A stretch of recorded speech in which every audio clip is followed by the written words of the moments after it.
will face Phoenix in the first round, and then if they make it to the 8th spot, they will beat Phoenix. Oh, whoa. There's no way this is actually real. I'm not believing it. I mean, it's not like he actually doubled down on this, right? You just like to double down on the disrespect. That's wild, bro. And why is it disrespect? Because they're in the first spot? Whoopie freaking do. Okay, golf clap. Everybody in here clap. Phoenix in the first spot. See?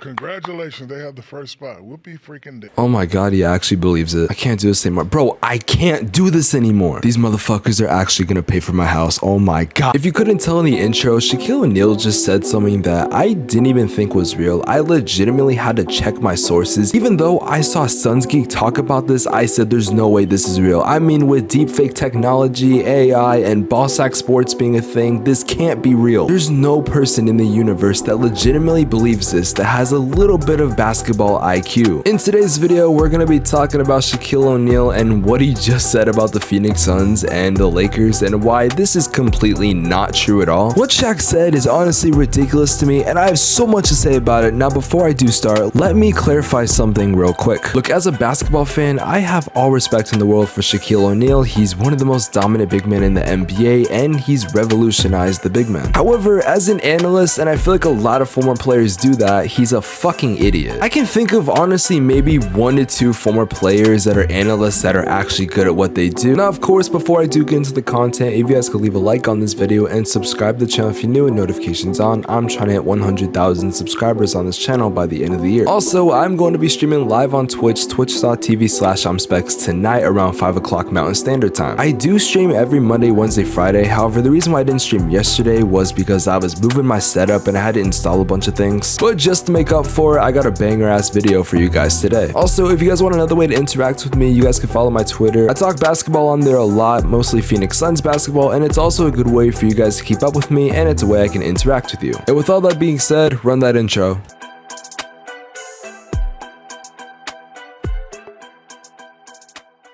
Now, there were 2 parts to the intro that I put in from that podcast, which, by the way, shout out to Suns Geek for putting those clips. I would have never even known that Shaq even said this because his podcast doesn't even have a YouTube channel or anything like that to listen to it. You gotta go through the NBA on TNT YouTube channel, and if he has it on Spotify, I've never seen it before. Now, what I find very weird about this take is right before he said that he doesn't think the Lakers will make the playoffs, which is a very valid point. To put it simply, the Lakers are far more closer to the 10th seed and barely making the play-in than they actually are to the 8th seed. The Lakers will have no choice but to participate in the play-in if they even want a chance to make the playoffs. And with the way their seeding is right now, if I'm not wrong, I do believe they would have to win about 2 straight games. And in a very hypothetical situation, the Lakers do actually make the play-in, they would either be playing the red hot Timberwolves, the Clippers, or the Pelicans. And if there's an off chance that the Nuggets start losing some games, I mean they're only like 1 game back from the 7th seed, then they'd be playing a healthy Nuggets team. To put it simply, there is no way this Lakers team would even make it out of the play-in. And if I'm being honest, I don't even think the Lakers want to even be in the playoffs. Their mood, the way they're playing, it just doesn't look like they want to be there. It wouldn't shock me if the Lakers didn't make the playoffs if they wouldn't be okay with that. If the Lakers start losing like 4 to 5 straight games, it's not because they're ass. I honestly think they're gonna start tanking just to save themselves from the embarrassment. Now, I'm gonna be honest, I'm not fully sure how the play-in works. It's a very confusing system to me, and honestly, I think it's fucking stupid. But if the Lakers were to quote-unquote win the play-in tournament, I believe they'd be the 7th seed. However, if the Lakers, I think, lose in the last play-in game and they become the 8th seed, like I said, I have no idea. This is a very confusing system. But if they're either the 7th or 8th seed, they're either gonna A, have to be playing the Phoenix Suns, who are the undisputed best team in basketball right now, and I don't see them losing whatsoever to the Lakers. And if the Phoenix Suns were to play the Lakers in the first round, in the words of Suns Geek himself, I want the Lakers in the first round. I want us to absolutely sweep them and beat them by 25 fucking points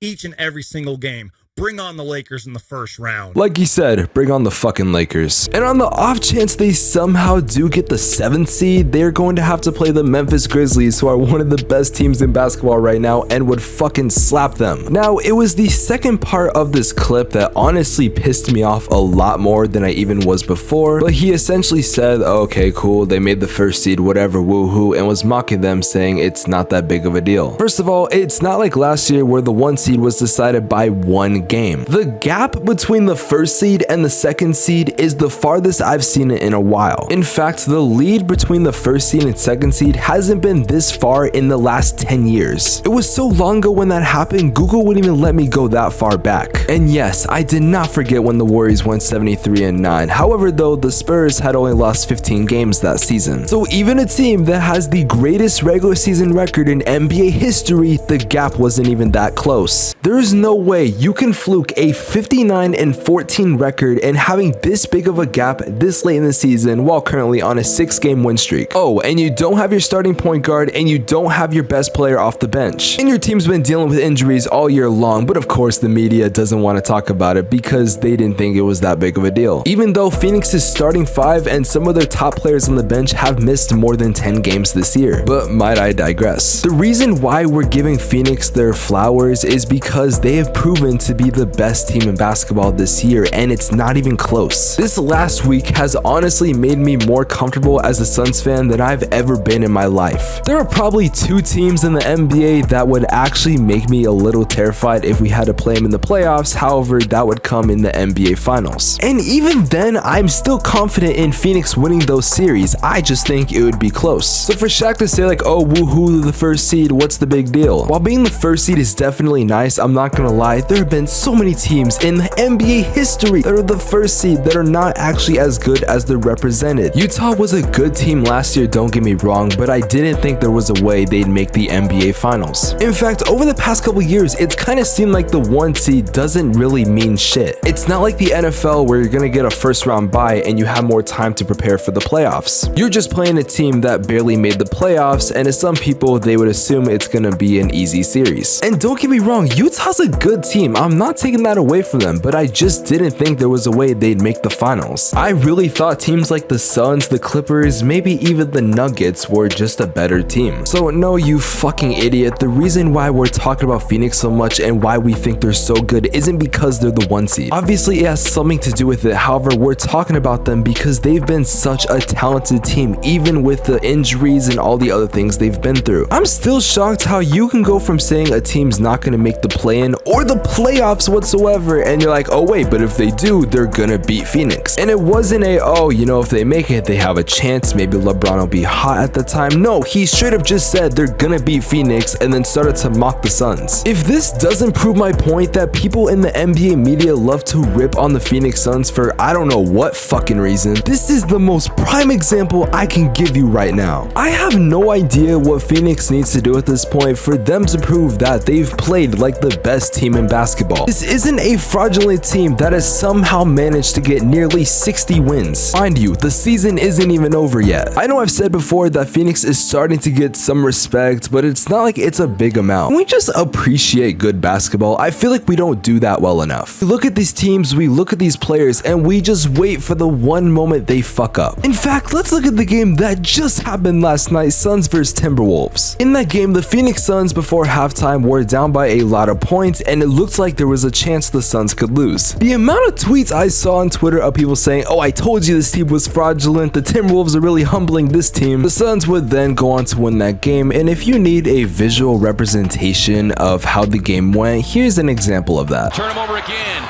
Booker scoops it up. Booker! When will you guys learn to not disrespect the Suns and try to mock them during the game? We've seen this story play out, and the last time someone tried to pull this off, LeBron would proceed to lose in the first round for the first time in his career, build a whole new team, build the worst Lakers team I've ever seen, and is probably not going to make the playoffs or even have a chance at the Suns this season. I actually like the Timberwolves. I like Cat. I like D'Angelo Russell, so don't make the same mistake they did. Look, Phoenix is a good team, and no one can take that away from them, but I think some Suns fans at this point have kind of just given up on the fact that they're not going to get the love they deserve. And I legitimately don't understand why. First of all, Phoenix is one of the biggest cities. They have a lovable team. The energy that team has is insane. Their chemistry off the charts. They're a fun team to watch. I legitimately love watching the Phoenix Suns play, and it's not just because they're my favorite team. For example, I love watching the Grizzlies play, but they're not my favorite team. They're just one of those teams that you need to watch, and if you don't watch them, I highly suggest you start watching Suns games. So no, there's not not a single fucking chance the Lakers make the playoffs and then beat the Suns in the first round. I hate to break it to you Laker fans, actually I don't hate it, I'm loving it right now. But seriously, Shaquille O'Neal, you're so fucking delusional.